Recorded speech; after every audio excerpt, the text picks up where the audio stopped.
Hey, this is Frank Galeska, a IoT engineer for Techbox, and today I just wanted to go over a demo I put together showcasing the differences between MQTT, Sparkplug-B, and OPC-UA.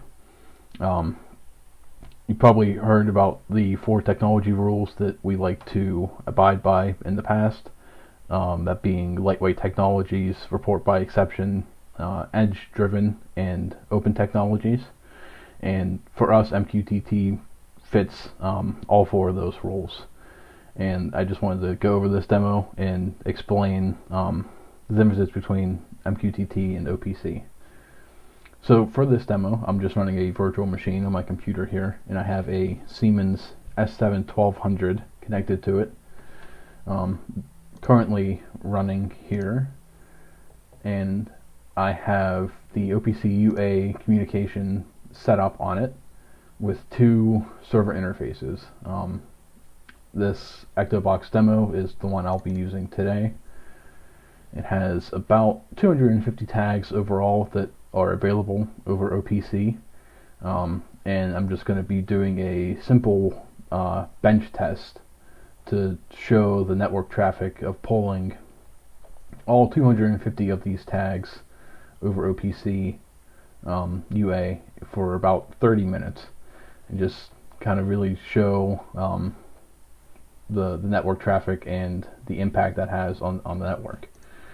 So I ran this test using Wireshark, just capturing the specific port that the Siemens controller has open for OPC UA, and this is for 30 minutes, and you can see all the data here over time.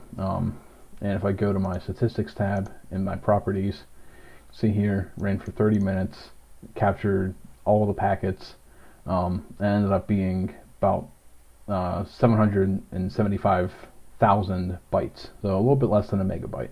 And again, that's for 30 minutes, so extrapolate that out for a plant that's running a couple hours a day, pulling data from multiple machines, and can really add up over time and impact the network pretty heavily. So I ran this same test using Ignition to send those tags using MQTT and using their publish and subscribe methodology with a data broker and report by exception. So let me open that other Wireshark test. Again, ran it for 30 minutes, pulling the same exact tags. This was just on my loop back here, so I was basically pulling my own machine. Sorry.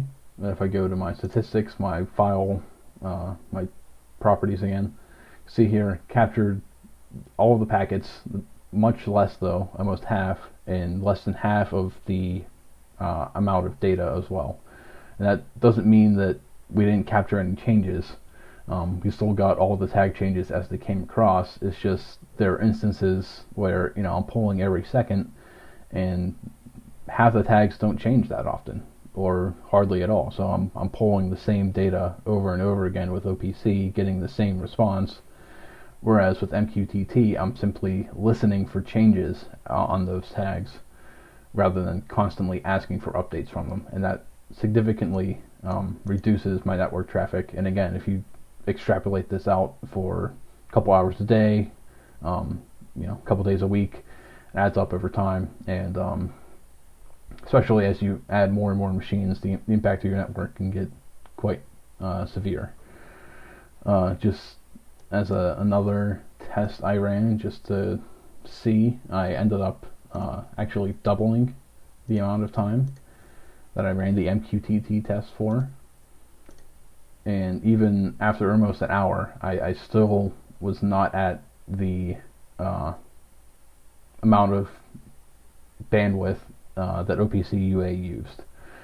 So again, just really driving home that lightweight report by exception properties of MQTT.